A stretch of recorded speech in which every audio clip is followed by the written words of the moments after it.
বাপের টাকা থাকলে সন্তানের লাভ, সন্তানের টাকা থাকলে কার লাভ?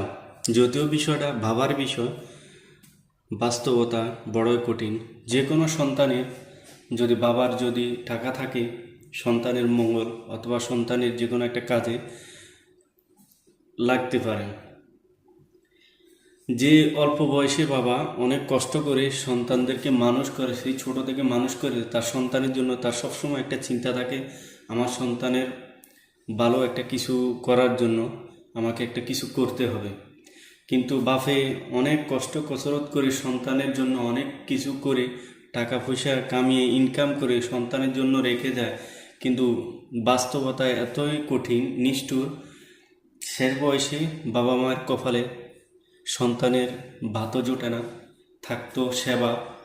এমনই দুনিয়ায় বাঁচতে হলে সবাইকে এই বাস্তবতায় পড়তেই হবে।